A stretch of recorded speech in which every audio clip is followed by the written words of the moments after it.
belong here in the Star Wars Variety Special because it's all about Star Wars. Well, sort of. It's all about Star Wars. It's all about a little mayhem, too. Our next guest is a stand-up comedian and impressionist. He has performed at the 2008 Star Wars Fan Awards, which was here at Icon 2 years ago. He's back with another one-man show. It's called The Clone Wars Recast. Here he is, ladies and gentlemen. A warm welcome for Mr. Dennis Carter, Jr.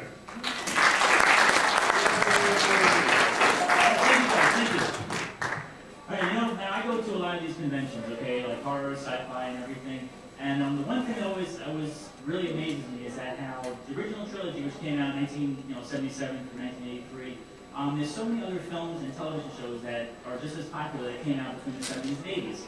I mean, like you go into like the dealer room and you see people selling like little prop DeLoreans and Back to the Future, Pee Wee Herman figure, all kinds of crazy stuff like that. So it made me thinking that what happens, let's say, all these characters from other films that people know played Star Wars characters. Now I know you probably think it's crazy, but I mean, let's say, for example, okay, like everyone knows Back to the Future, I'm assuming, right? Okay, well, let's say, for example, Doc Brown was Obi Doc Brown Kenobi. Okay, let's say, for example, Pee Wee Herman, he was Pee Wee Skywalker. Okay, then you had like the Godfather, and he's like Giovanni the Hutt, you know what I mean? So I mean, it's just all these different things I was thinking of, and so I came up with this short little ad that I called Clone Wars Recast, and I hope you guys like it.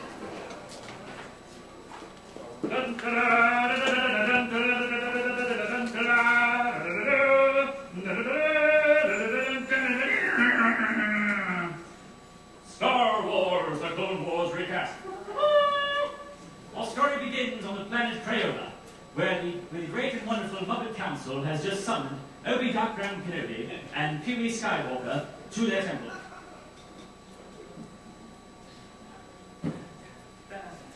Kermit Frog here. Oh, Timmy.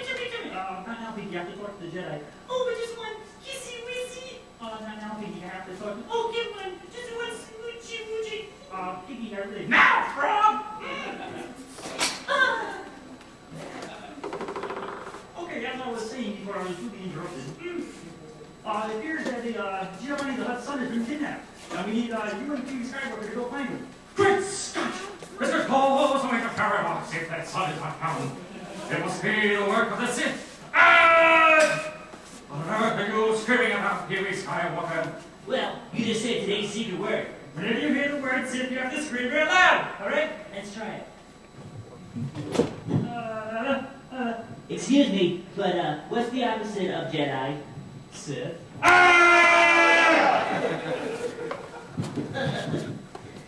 So off they went to try to find where Jabba's son was. Meanwhile, in another part of the galaxy, evil Emperor Kruger and his associate, Count Dookuneger, were busy planning something very, very evil for the Jedi. You go ahead and make sure they do not find the son of Giovanni. This time we'll be their worst nightmare!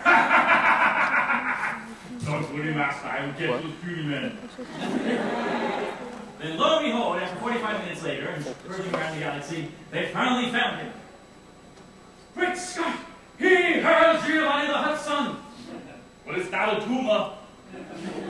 And so the two warriors started to draw their weapons.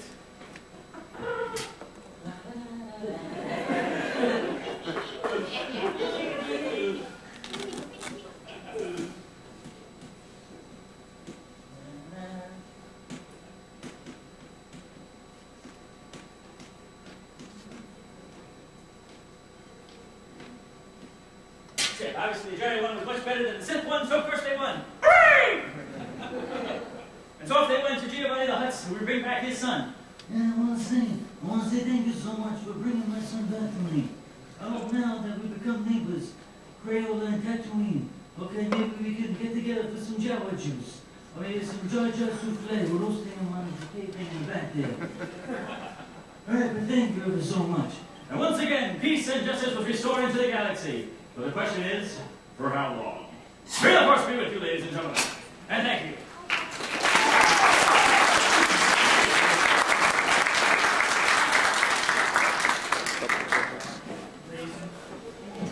Ladies and gentlemen, the comedy stylings and impersonations of Mr. Dennis Carter Jr. How are you? You also did a Ghostbusters one-man show today, didn't you? Yes, ma'am.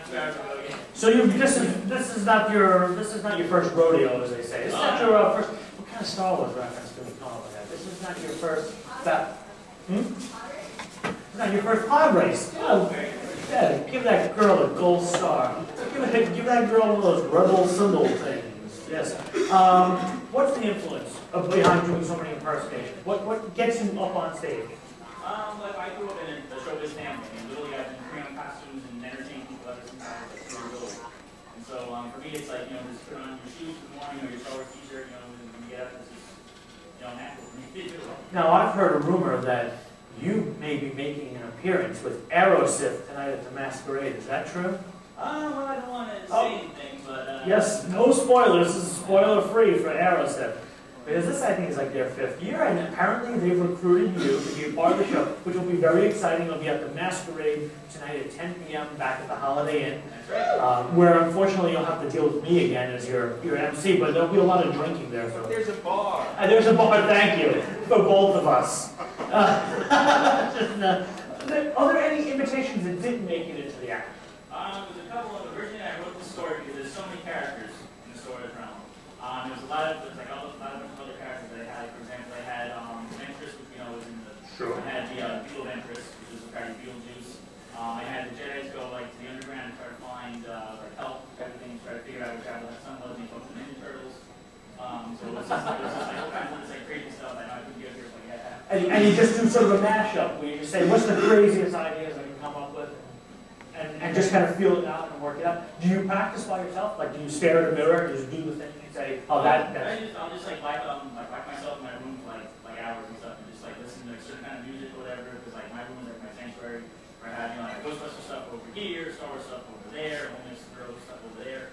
And so it's just big, main inspiration type of thing, just look at all these creative artists, actors and people that I admired over the years. And it's just all of a sudden, I'll just be looking at something and yeah, it's a good idea, man. Just start taking it from there. Well, impersonating Star Wars and science fiction characters in your room by yourself, congratulations, sir. You are a geek. This is Dennis Carter Jr. Thank you so much for joining us on the Star Wars Variety Show. All right, now let's see what else we have here. Oh, this is going to be great. We would do this. Well, it depends how old the motor is. I have to tell you the secret behind it.